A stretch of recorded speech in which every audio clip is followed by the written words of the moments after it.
কংগ্রেসে যোগদান করলো, আর এই যে হঠাৎ এত গভীর রাত্রে, কারণটা কি?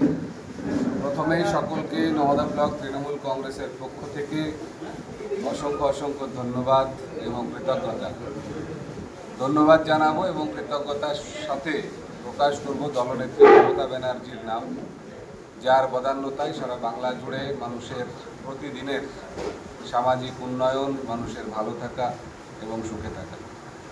দেখুন, আমরা তৃণমূল কংগ্রেসের নিচু স্তরের কর্মী, আমরা প্রতিদিনই মানুষের মাঝে থাকি এবং 12:30টা কোনো বিশেষ ব্যাপার নয়। রাজনীতির মঞ্চে এমন অনেক দিন আমাদের গেছে যে আমরা সকালবেলাতেও বিছানায় গেছি, কোনো কোনো দিন আমাদের অনিদ্রাতেও কেটেছে।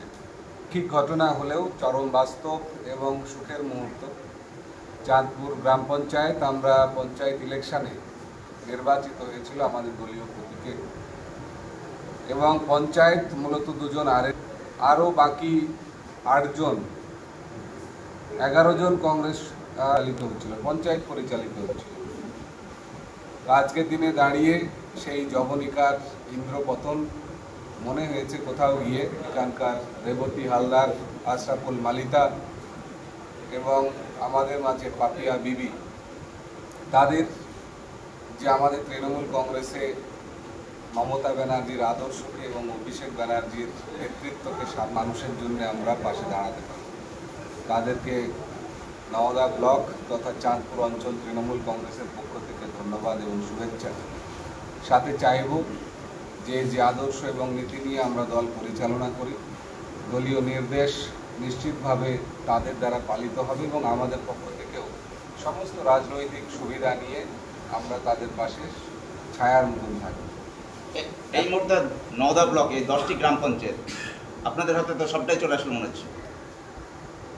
আশা বলতে গেলে আমরা ড্র আজকের দিনে দাঁড়িয়ে, কেন কি এখানকার 2 জন আরএসপির সদস্য, তারাও এই বডিকেই সমর্থন দিয়েছিল, যারা কংগ্রেসের সাথেই তারা সংযুক্ত ছিল, তারা সমর্থন দিয়েছিল, যোগদান করেন।